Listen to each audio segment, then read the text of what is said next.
As the sun dipped below the horizon, a shroud of twilight enveloped a forest in Arizona. 5 friends, Emma, Jake, Tara, Sam, and Alex, had come to camp in this remote stretch of woods, drawn by its eerie reputation and the thrill of adventure.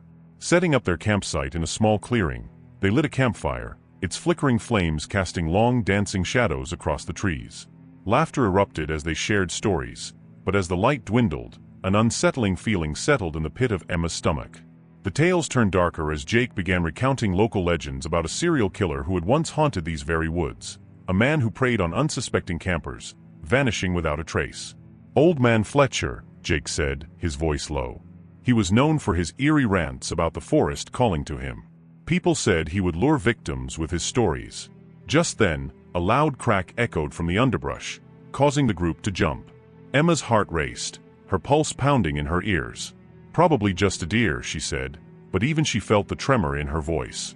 As the sun finally vanished, plunging the forest into darkness, Tara suggested they play a game of truth or dare. They laughed nervously, hoping to distract themselves from the creeping fear that surrounded them. Sam dared Jake to venture into the woods alone for a minute, a thrill seeking to mask their growing anxiety. With a flashlight in hand, Jake walked into the darkness, the beam of light flickering like a heartbeat. The others held their breath, counting the seconds. 1 minute passed. Then 2. What's taking him so long? Tara whispered, her voice tight with concern. Just then, a blood-curdling scream sliced through the night, echoing off the trees. It was Jake.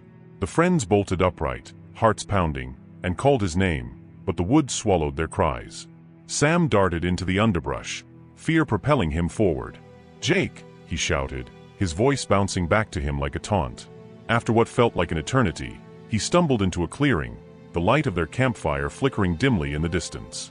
But Jake was nowhere to be found. Panic set in as Sam returned, breathless and shaking. "He's gone. I couldn't find him." "Let's get out of here," Emma urged, her eyes darting around the darkness, as if expecting the old man to appear at any moment. They hastily extinguished the fire, the flames sputtering against the chill that now enveloped them. Suddenly, the sound of footsteps echoed from the woods, a slow, deliberate crunching that sent chills racing down their spines. The friends turned, eyes wide, hearts racing. "Who's there?" Sam called, trying to sound brave, but his voice trembled. The only response was a rustle in the bushes, and then a low, mocking chuckle. The sound was unmistakably human, but it was laced with malice. Tara gasped, "We need to stick together." Just then, Alex caught a glimpse of a figure emerging from the trees, a tall man with disheveled hair and a wild look in his eyes, wearing tattered clothes stained with dirt and something darker. "Lost are we?" he sneered, stepping closer, the moonlight catching the glint of a knife strapped to his belt. They froze, instinct screaming at them to run, but terror paralyzed their limbs. The man's gaze darted around, taking in their terrified faces. "I was just passing through," he said, his voice dripping with false sweetness. "Thought I'd lend a hand." "Get away from us," Emma shouted, stepping back, but the man only grinned wider. "Why so scared? You should be having fun. After all, you're camping in my woods." Before they could react, he lunged forward, and the friends turned to flee. The forest became a labyrinth of panic as they stumbled through the underbrush, the sound of the man's heavy footsteps pounding behind them. "Split up," Sam shouted. "We have to find help." They scattered, hearts racing, adrenaline propelling them deeper into the woods. Emma sprinted through the darkness, branches clawing at her clothes, her breath coming in ragged gasps. She could hear the man's laughter echoing behind her, growing fainter as she ran. After what felt like hours, she finally collapsed against a tree, trying to catch her breath. The silence was deafening, but her mind raced with thoughts of her friends. "I have to find them," she whispered to herself. Gathering her courage, she pushed off the tree and kept forward, her flashlight beam flickering as she scanned her surroundings.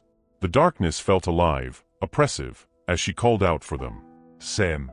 Tara. Alex." The forest responded with eerie silence, but just then, she heard a distant cry. It was Sam. "Emma.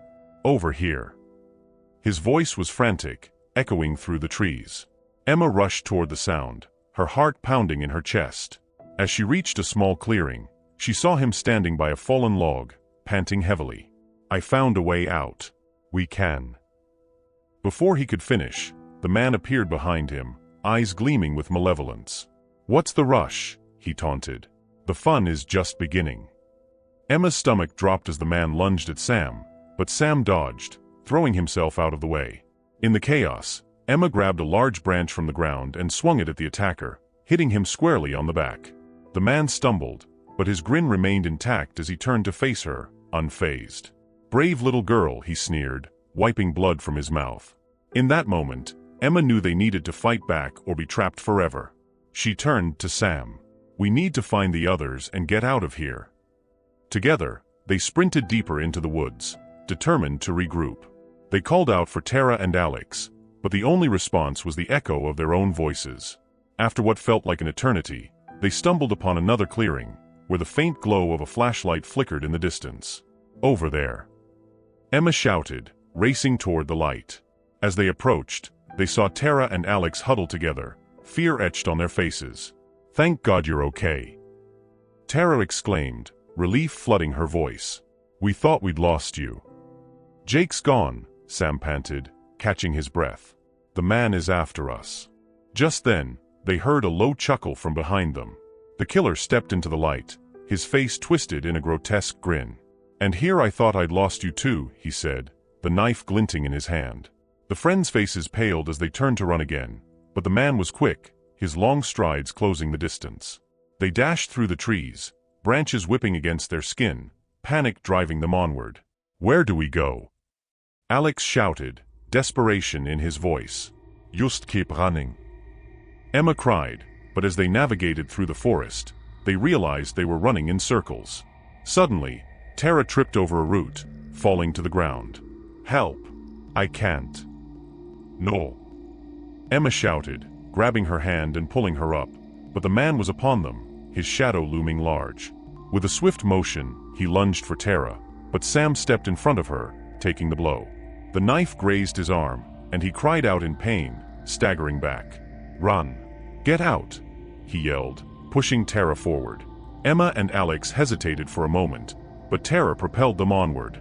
They fled, hearing Sam's desperate cries behind them. They stumbled through the underbrush until they burst into another clearing, gasping for breath. We can't leave him. Tara sobbed, but Emma shook her head. We have to survive. Just then, they heard a blood-curdling scream, followed by an eerie silence. The reality of their situation crashed down on them. They were alone, lost, and hunted. We need to find the road, Emma said, trying to regain her composure. We'll signal for help. As they pushed through the underbrush, the shadows seemed to close in around them, and the oppressive silence returned. The forest felt like a living entity, suffocating and dark. Finally, after what felt like an eternity, they stumbled upon a narrow dirt path. This has to lead somewhere. Alex exclaimed, hope sparking in his voice. They followed the path, heartbeats echoing in their ears. But the forest was relentless. Just as they thought they were safe, the man emerged from the trees once more, his eyes wild and hungry. Did you think you could escape? He taunted, circling them like a predator. Tara and Alex backed up against a tree, fear gripping them. But Emma stood her ground, the branch from earlier still in her hand. Stay away from us, she shouted, her voice stronger than she felt. The man laughed, a chilling sound that echoed through the trees. What are you going to do with that? You're all just sheep, lost in my woods. Suddenly, a rustling noise came from behind them, and before they could react, two uniformed officers burst onto the path, guns drawn. Freeze! Police! The man's grin faltered, surprise flashing across his face. No! He snarled, lunging for the officers. But they were faster, firing shots that echoed through the night. The man fell, collapsing to the ground as darkness swallowed him. The friends stood frozen, shock and relief flooding through them as the officers rushed forward, securing the area. You're safe now, one officer said, his voice steady. We've been searching for this man for years. As they were led out of the forest, Emma glanced back, the weight of what had happened pressing down on her. The darkness of Elderwood still lingered, whispering secrets and promises of the lives it had claimed. But the worst was yet to come. As they reached the edge of the woods, Emma felt a chill run down her spine. Where's Sam? Tara asked, her voice shaking. The officers exchanged uneasy glances. "We found one victim's remains," one officer said slowly. "But it was too late to save anyone else." Emma's heart sank as the truth washed over her. Sam had been lost, not to the woods, but to a monster that thrived within them. And as they stepped into the light of day, the forest loomed behind them, alive and waiting, ready for the next group of unsuspecting souls to wander into its embrace. And in that haunting silence, the echoes of laughter and screams intertwined, a chilling reminder that some darkness never truly leaves the woods.